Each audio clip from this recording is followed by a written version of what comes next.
We are back with our final part of this candidate forum, and we have the mayoral candidates with us now. For both of you, you will have 3 minutes for introduction.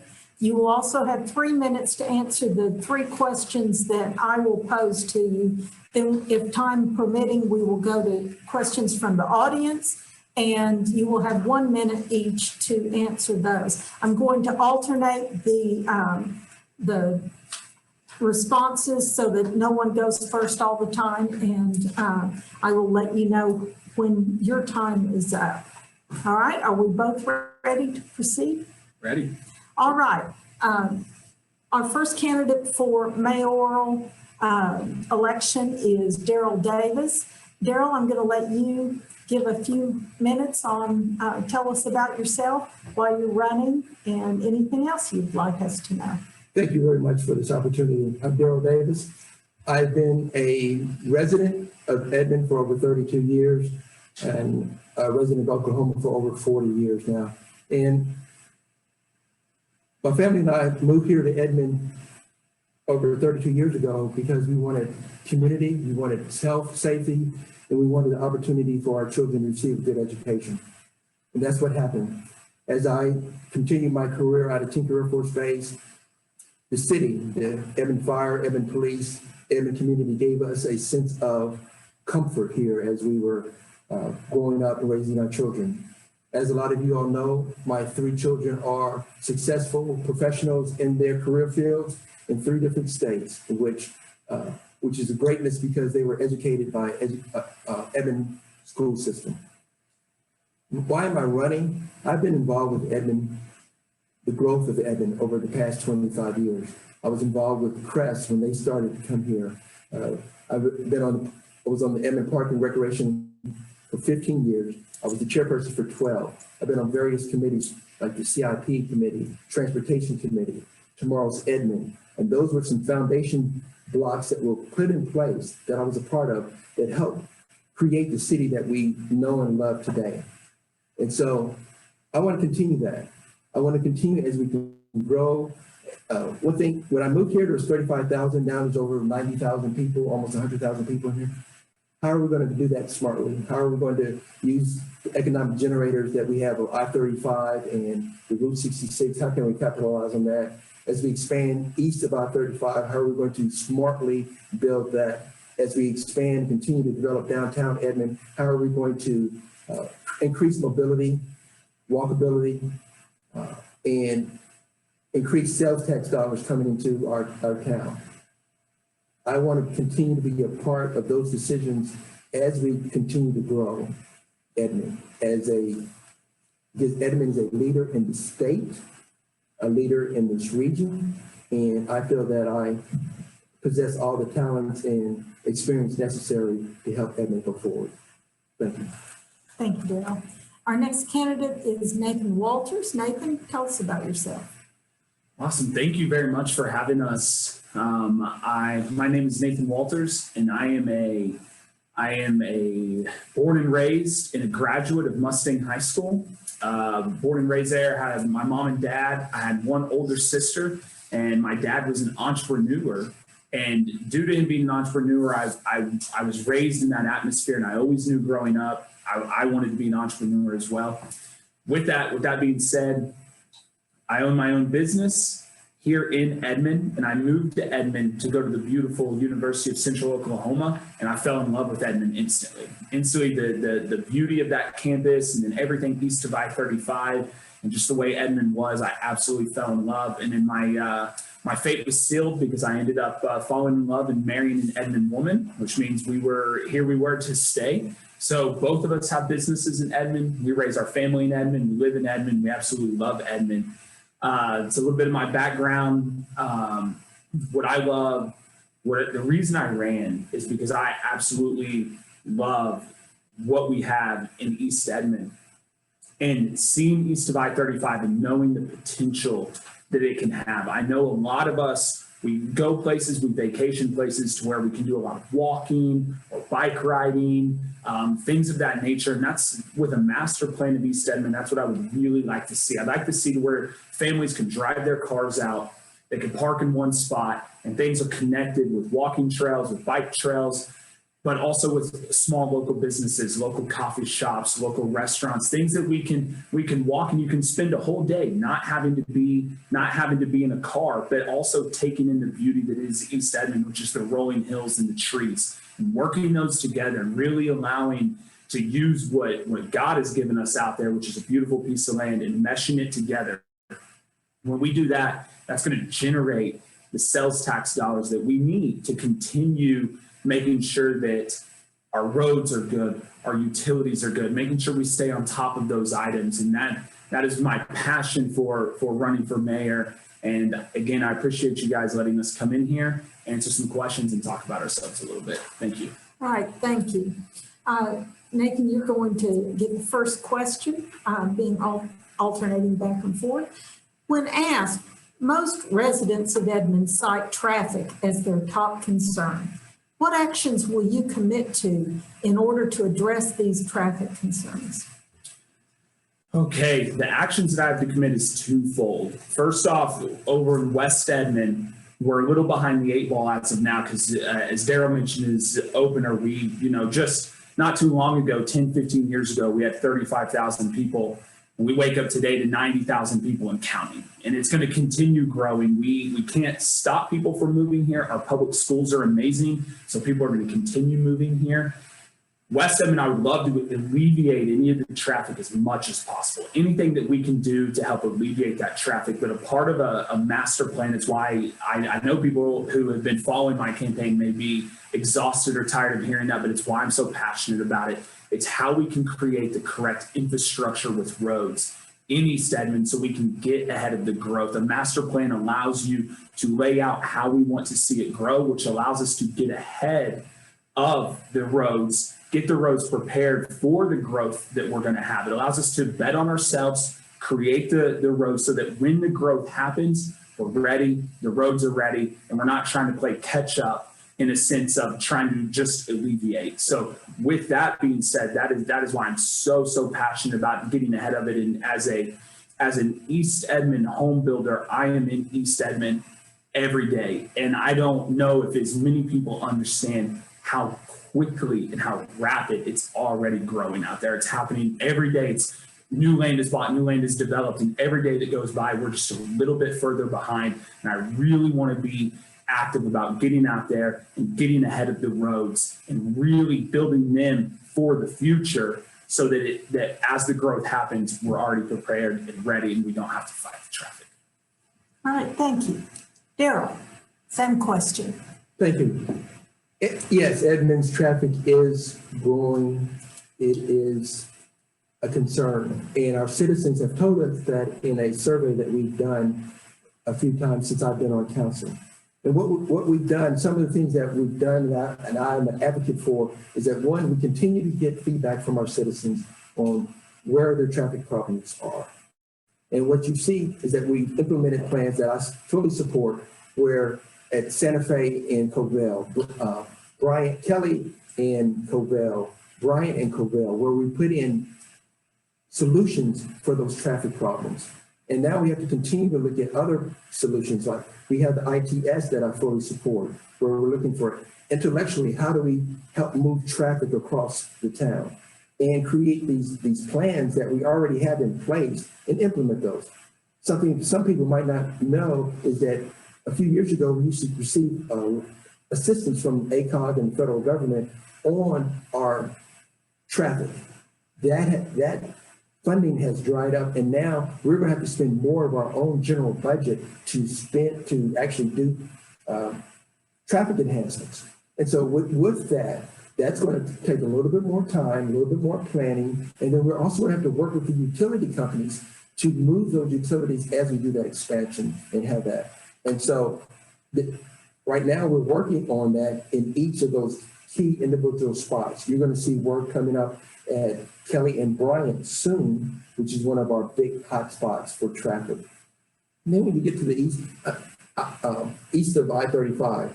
We have a plan going in place there with the East Edmond 2050 plan. Even though it says 2050, the goal is to have that really mature by the end of 2021, is that we look at Edmond over there. How do we put roads in? How do we get the access for the police and fire so that when they do travel in response to a call, that it is as expeditiously as possible?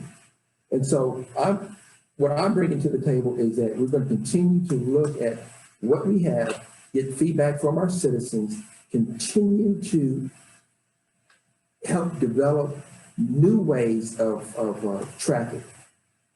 One of the things we also have to look at is, do we need to put traffic calming in certain areas?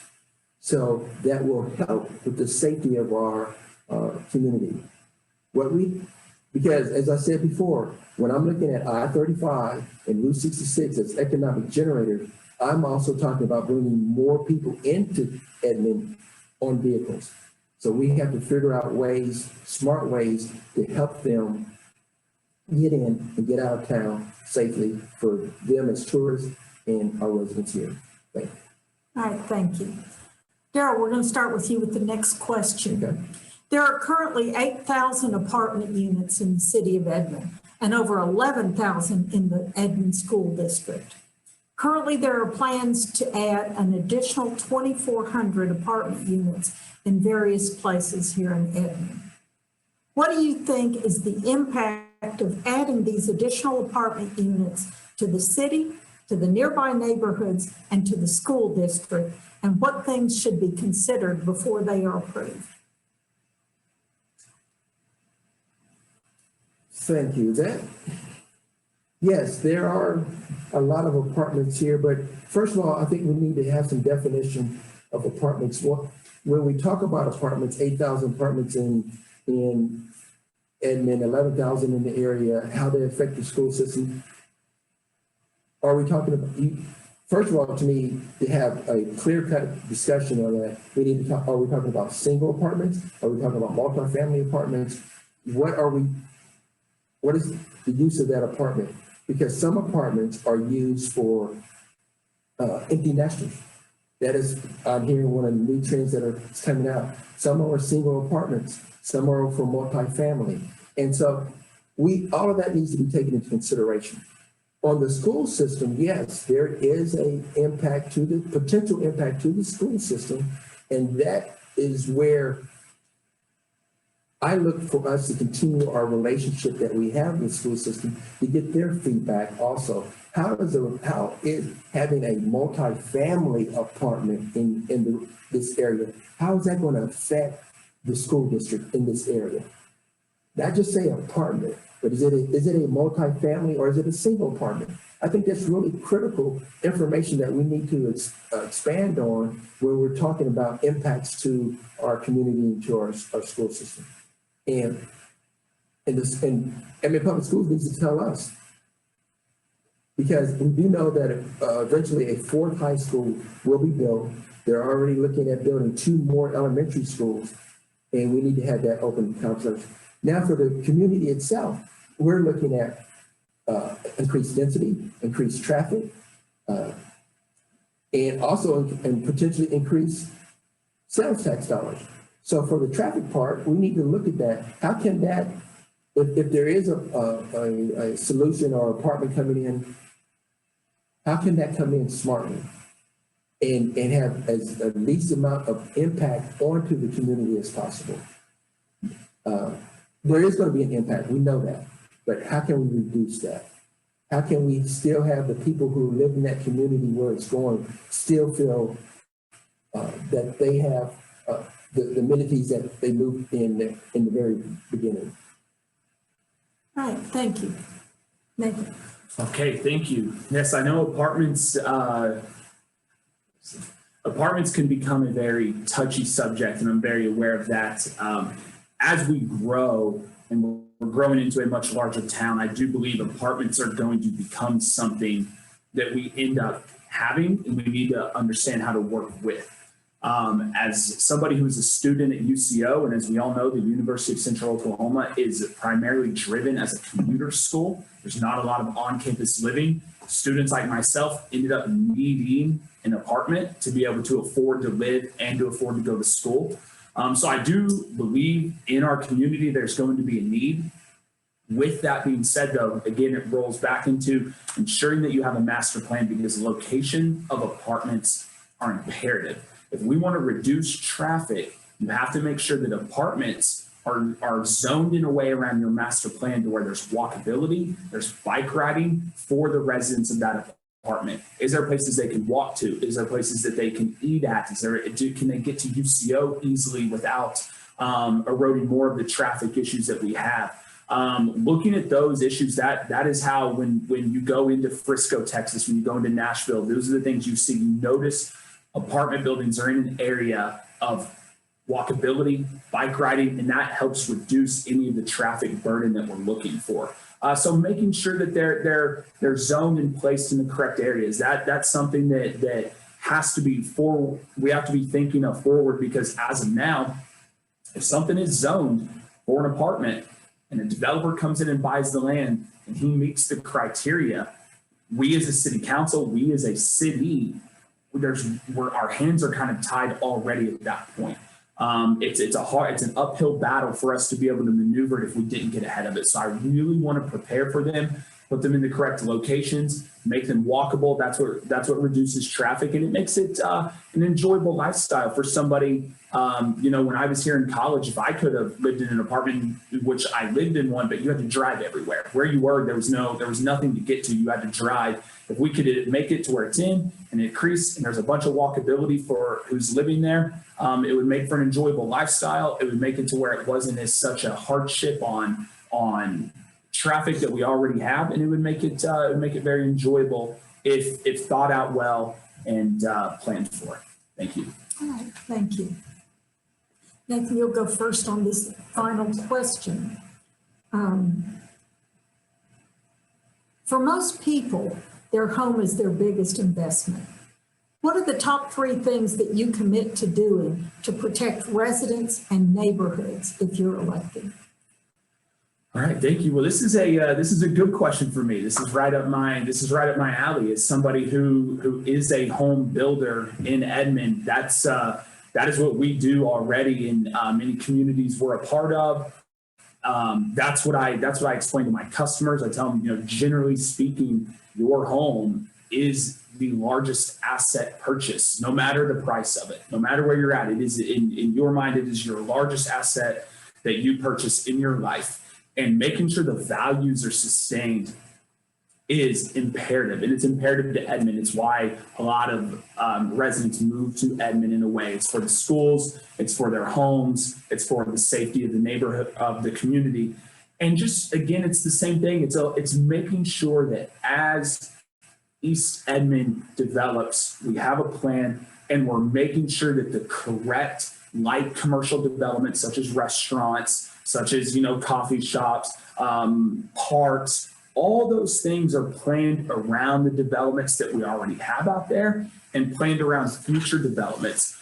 Those things automatically increase property values, and increasing property values, again, no one enjoys talking about taxes, but we can increase revenue for our public school systems without ever raising taxes. And I know that's on the county side, not the residential side, but it still is. If property values are going up, we're getting more revenue, which ultimately goes to our public school system. So ensuring that we have the correct plans, that we don't have neighborhoods. I know we had a very large fight in Edmond for a long time where there was a neighborhood, and then a private owner came in and wanted to put a mobile home unit right backed up next to a neighborhood. Again, there's nothing against mobile home units, but making sure we're not affecting each other, making sure that we work well with everything that needs to be in Edmond to function as a city, and it's just being prepared, getting ahead of the growth, making sure that we have a plan. And I know these plans work because I've been to these cities. I've been to Frisco, I've been to Nashville, I've been to Rosemary, and these were all planned communities. They saw the land, they got out there, they created the plan, and then they allowed everything to fill in around it. Then the private businesses fill in around, and the neighborhoods fill in around, and everybody for the most part is happy. So that is my biggest thing. It goes back to just creating a plan and ensuring that the city grows properly into the plan the way our residents see fit, which will ultimately help raise property values. Thank you. Daryl. Could you repeat the question for me? Yes. For most people, their home is their biggest investment. What are the top 3 things that you commit to doing to protect residents and neighborhoods if you're elected? The top 3 things that I commit to this day is, well, number one, first is safety. That the residents of Edmond and their property are going to be safe. And how do you do that? First of all, we have to make sure that our police and fire departments and our first responders are adequately trained, adequately funded, and adequately staffed to provide the services that they need to help the citizens of Edmond survive and live in their and have the quality of life in their community that they want. That's number one. The second thing is to continue to have a partnership with Edmond Public Schools. When I talk to people and say, why did you move to Edmond? One of the top 2 things is safety in public schools. So we still have to have that partnership, that relationship with Edmond Public Schools. As we grow as a city, that we grow with Edmond Public Schools together to continue to have schools in place in the right areas of town, hopefully. And then logistically have them supported so that if children need to walk to school because they're within the 1 mile, 1.2 miles of space, they can do that.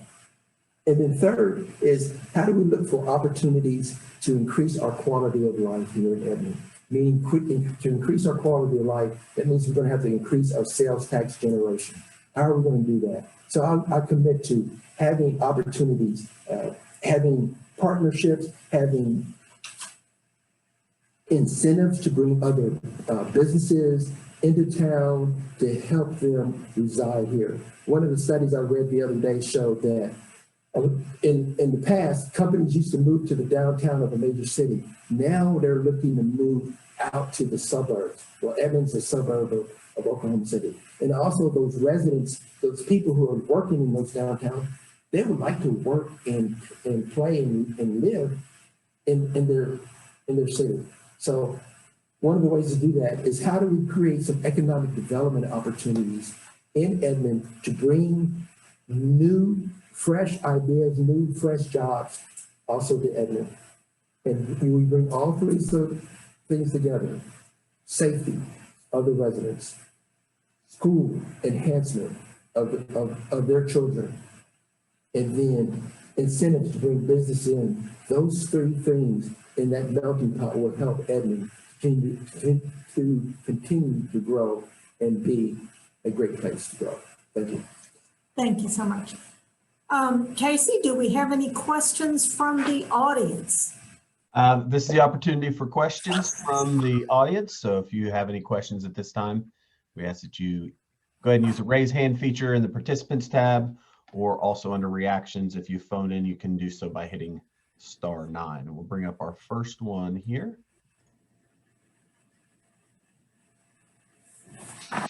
Go ahead, Mr. Thomas. Same question for both candidates, please. East Edmond is a big concern for me. I believe our tree canopy is a blessing and a gift and should be preserved at nearly all costs. So what is your position on tree preservation requirements for residential developments? All right, Daryl, I'll let you go first. Well, tree preservation in Edmond, that is one of the drawing factors, and I am very supportive of working with developers to preserve as much of the tree canopy as possible.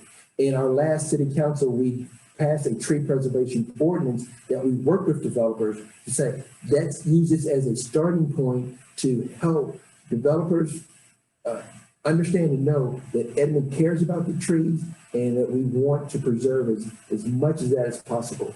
And so I am fully supportive of that. As mayor, I will continue to work that emphasis that we want to preserve trees as much as possible in our community, especially as we develop on the east side of town. Thank you. Nathan. Perfect. As somebody whose company is out in East Edmond every day, that is a major concern of any resident that's building homes with us or building homes with anybody else's. They move out there for the trees. So I am very familiar with the trees. It goes back to exactly what I spoke about earlier, that God created those hills and the trees out there, and finding a way to develop around them. You implement the trees, you implement the hills. That is the beauty. It is the raw beauty that we have. Some people have oceans and beaches. We have hills and trees, and working with the developers to keep the trees, to keep the hills, to keep as much of that natural beauty. And I do believe that already in the free market, that's going to take care of itself, because we don't go out to East Edmond to not have trees. We want the trees. It's projects. I agree. As anybody who's come in here and has listened, a lot of the developments out east are coming in and they're wanting to preserve trees, and I would love to work with that and see that as well. All right, thank you. Casey, next question. All right, let's bring our next one up here. Go ahead, Mr. Hickman. Yes, sir. This is for the two mayor candidates, and it's really for all 6 candidates if we get a chance. Call it a housekeeping issue. Do you support, or would you oppose, a housekeeping fix to the city charter that would correct the legal loophole that led to that dead mayor election in Edmond 2 years ago? Now, this is a separate issue from anyone's involvement in the election 2 years ago. Can be a short answer. Should we fix the city charter so that this doesn't happen again? Nathan, I'll let you go first on that. I don't know much obviously about the inner workings of that, but I do remember that issue very, very clearly. Yes, if there is a way that we can write something that if an issue like that arose again, where there's only 2 candidates and one of the candidates passes away, allowing somebody else who maybe would have run to be able to run, I do think that is something that, as it played out and now that we've seen it happen, we should definitely probably see how something like that arose again. We're prepared for it. Daryl. Yes, I remember that vividly. I was on the council at that time. But the first solution to that is not at the city charter level, it is at the state level. One of the reasons why we couldn't do anything at Edmond is because of the state charter said what the filing period was going to be, and they set the guidelines that we were following. So in order for us to make some changes to our charter at the state level, they need to make some changes to the policy if something happens like that ever again. All right, thank you. Casey, I think we have time for one more question. Okay, this is a final call. If anyone wants to raise their hand, or this is usually where Tim jumps in with the question, but if anybody else has a question, or Tim, this is the last call for questions. Well, since we're at 12:35, I don't have a question. Excellent. We have no other hands raised. I want to thank both of our mayoral candidates and wish both of you good luck. I want to encourage everyone who's on the Zoom meeting today to remember to get out and vote. It's very important. And I would, at this point, close this part of the, as Ronnie said, April 6th. So please get out and vote. And Tim, I will turn it over to you for closing. Thank you all so much.